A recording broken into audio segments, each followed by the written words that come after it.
High বন্ধুরা, শুভ সকাল। তো আজ আমি গোপাল সোনা দিয়ে ভিডিওটা শুরু করলাম। আর গোপাল সোনা হচ্ছে মোর রুমের এক সপ্তাহের জন্যে। এটা হচ্ছে আমার পাশের রুমের দিদির, আমরা ঘুরিয়ে গেছে, তো মোক এক সপ্তাহের জন্য দিয়ে গেছে সেবা করার জন্যে। তো তোমার সেবা কমপ্লিট করিয়া দেখো আমি পূজা টুজা কমপ্লিট করিয়া তারপর আমরা যেমন আজ ঘুরির। আর এটা হচ্ছে ডিসেম্বর মাস, তোমাদের জানির পানি কেমন ঠান্ডা। তো আমি সকাল সকাল উঠে কাজ কামাই কমপ্লিট করিয়া আমরা রেডি হয়ে গেছি। তোমার দাদা বলছে চলো আজ ঘুরির যাই, ছুটি যেহেতু আসে আজকে। তো তারপর আমরা রেডি হয়ে বের হয়ে পড়লাম। আমরা অটো থেকে ডাইরেক্ট যাবো মেট্রো। তো মেট্রো থেকে ডাইরেক্ট উঠলে ডাইরেক্ট যে জায়গাটা আর কি ঘুরে যাওয়া হচ্ছে, তোমরা পুরো ভিডিওটা দেখলে বুঝতে পারবে যেন আমরা কোটে ঘুরে যাবো। তো তারপর এদিকে আমরা মেট্রো চলে আসলাম। আর এই ঠান্ডা তো খুবই পড়ছে, তো আমি বেশি দূর ভাবলাম যে বেশি দূরের রাস্তা তো যাওয়া যাবে না বাচ্চা নিয়ে ঠান্ডা। তো তারপর আস্তে আস্তে একটা মেট্রো চলে গেছে, তারপর 5 মিনিট পরে আবার একটা মেট্রো আসে। তো আমরা আসতে হলে মেট্রোত বসেও পড়লাম। আর এত ঠান্ডা দিয়ে খুব কোয়া যায় না, তাও আমরা ঘুরিয়ে বেরিয়েছি, বেশি দূর যাবো না এর জন্যে। আর আমি যত ঘুরির যান দিল্লি তোমাকে শেয়ার করেন ভিডিওগুলো। আর এই যে দেখো মেট্রো থেকে নামিয়ে পেটি আর মই বেরিয়ে গেছি। আর তোমার দাদা তো টিকিট করে লাগে না, কার্ড আছে, তো কার্ড দিয়ে হয়ে যায়। তারপর কী হয়েছে, বেটি আগো চলে গেছে, একবার স্ক্যান হচ্ছে, তারপর মুই একবার বেরিয়ে সঙ্গে 2বার হয়ে গেছে স্ক্যান। তো তারপর আর স্ক্যান হওয়া হচ্ছে না।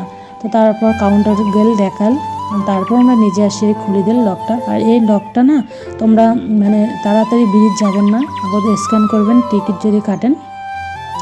আর না হলে কি হবে, এত জোরে লাগবে না, ওই স্পিডে মানে পুরো স্পিডে এসে কোমরে লাগে যায়। আমার দাদার একবার এরকম লাগিয়েছে। তো এর জন্যই তোমরা হড়বড় করবে না, আস্তে ধীরে আসবেন মেট্রোতে আসলে। তারপর দেখো এইটা কোনটা জায়গা আমাকে কমেন্ট করিয়ে তোমরা জানাবেন। এটা হচ্ছে দিল্লির লালকেল্লা। এটা হচ্ছে সম্রাট শাহজাহানের রাজমহল।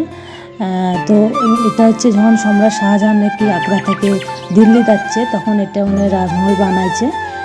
তো এইটা হচ্ছে পুরো লাল লাল পাথর দিয়ে বানানো, তো এর জন্য এইটার নাম হচ্ছে লাল কেল্লা।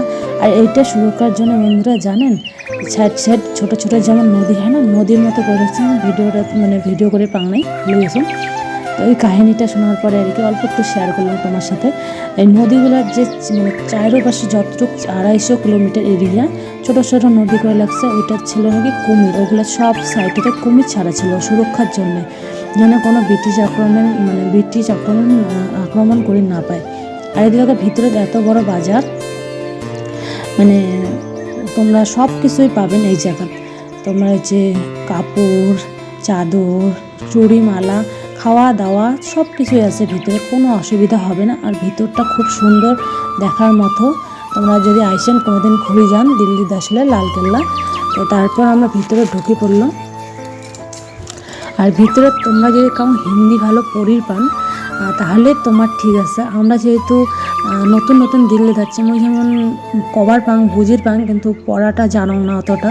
তো তোমার দাদা পড়ির পায়, তোমার দাদা পড়িয়ে যতটুকু কাহিনী আমাকে শোনাইছে অতটুকু আমি তোমার সাথে শেয়ার করে ধরছি। তো তারপর দেখো ভিতরে অনেকটা এরিয়া ঢোকার লাগে, হাঁটতে হাঁটতে তোমার ঠ্যাং হাঁপিয়ে যাবে। তারপর দেখো এদিকে এই মহলটা যে আছে না, এই মহলটা হচ্ছে রাজা সম্রাট যে আছে শাহজাহান, তো ওনার পুরো কাহিনীটা এই মহলত আছে, লেখা আছে হিন্দিতে। তোমরা যদি ভালো করে পড়িয়ে বুঝিয়ে পান তাহলে বুঝিয়ে পাবেন। আর এই জায়গায় গেলাম ঢোকার জন্য, তারপর এই জায়গায় যা দেখি টিকিট কাটার লাগবে, আর বেশি ভিড় করে দেয় না এই জায়গা। আর তারপরে দেখি যে লাইন আছে। তারপর তোমার দাদা বল চলো এটার কিছু নেই, তোমরা কাহিনী এলা পড়ির পাবেন না, পরে আসার সময় ঢুকেন, এলা ফ্রি হোক, ততক্ষণে ফাঁকা হয়ে যাক। আর দেখো লাইন দেওয়া আছে, আর বেশি একটা ফ্যামিলি করে ঢুকবে, ভিড় হবে, তারপর আর কি তোমরা টিকিট পাবেন। তো তারপর কি হলো, আমরা চলে গেলাম সরাসরি এই জায়গায় ফটো উঠলাম। আর এই যে আমরা যে মানে হলটা দেখতে পাচ্ছেন, এই জায়গায় নাকি সম্রাট শাহজাহান যে ছিল ওইটাকে আর কি বসিয়ে তোমার শাসন করছিল, বা তোমার হচ্ছে যখন বিচার টিচার হয় করছিল। আর এই জায়গা যেমন পুরো একটা মানে গেটের মতো ছিল, পুরা ডিজাইনগুলোকে দেখবেন না, এত সুন্দর পুরানো দিনের মানে অনুভবটাই আলাদা, যে পুরানো স্মৃতি, এগুলো পুরানো জিনিস আমরা এলাও দেখির পাওয়া যাচ্ছি। এটা মানে টাচ করলে মানে অনুভব হয় যে হ্যাঁ এগুলো কিসের, তো মানে এত পাথর আগেরকার দিনে কেমন করে তৈরি হয়েছে, এটাই তো মানে ভাবা যায় না। তারপর দেখো ভিতরে ঢুকে গেলাম, আর ভিতরে পুরো হিন্দি দিয়ে লেখা, অন্যরা হয়তো বুঝির পাং না, তোমার দাদা আর কি পড়ি শোনাইছে, আমরা তো হিন্দি পড়ি নাই না।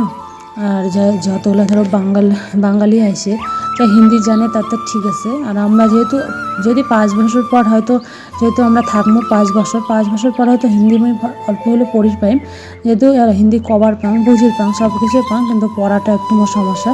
তো তারপর আমরা দেখো ঘোরা হয়ে গেল 2-3টে হল, এই রাজার পোশাক, রাজার পুরোনো দিনের অস্ত্র বন্দুক এগুলাই দেখা। এগুলো হচ্ছে আমার মেয়ে দেখলাম, মানে আমার কোচবিহারের যে রাজবাড়ি আছে, রাজবাড়ির সাথে সেম সব কিছুই, কোচবিহারের রাজবাড়ি যেমন এরকমই, কিন্তু কোচবিহার রাজবাড়ি আর কি, রাজবাড়ির অনেক কিছু আছে দেখার মতো, যেমন পুরোনো দিনের নাঙল জঙ্গল। আর এই জায়গা দেখলে নাই, এই জায়গাতে যে রানীর পোশাক আর সম্রাট শাহজাহানের পোশাক, তারপর হচ্ছে তোমার এই কাহিনিগুলো লেখা আছে ওয়ালত, সব কিছু তোমরা পড়ির গান হিন্দি দিয়ে লেখা আছে, পড়লে সব কিছু বুঝির পাবেন।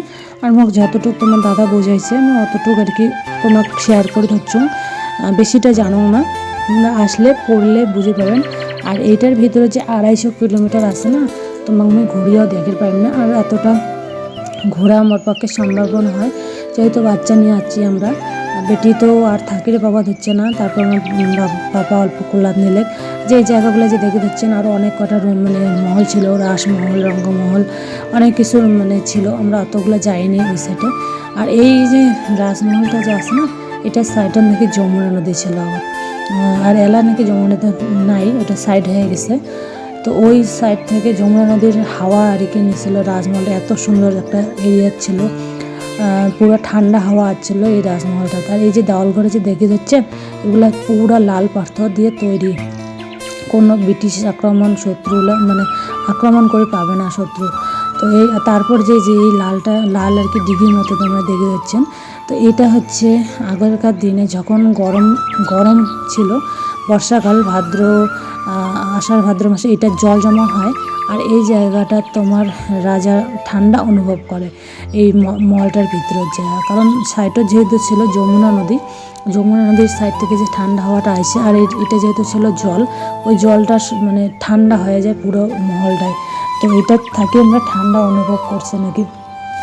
তারপর সাইডে 2টো রুম ছিল আরও, ওইটা কোনো ভিডিও দেখার নেই, ওইটা হচ্ছে বৃষ্টি যখন হয় না, বৃষ্টি আমরা অনুভব করছিল আর কি তখনকার দিনে।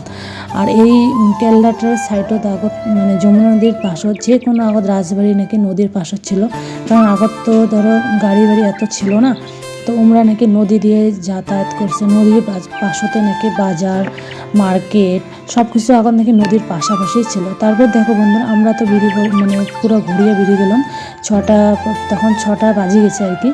তারপর যে মেট্রো চলে গেছে, আর তোমরা যদি আসেন কাঙো লালকেল্লা ঘুরির, বেশি টিকিট নয়, 150 টাকা করে টিকিট, আমরা ঘুরিয়ে চলে আসলাম। আর ঘুরিয়ে অনেক ভালোও লাগে, তোমরা আসিয়ে ঘুরে যান, দিল্লিতে আসেন তাই একবার হলো ঘুরে যান, দিল্লি কি আর কি আছে, অনেক কিছু ঘোরার জায়গা আছে দিল্লিতে, আমরাও ঘুরবো। আর যেহেতু 5 বছর এই জায়গা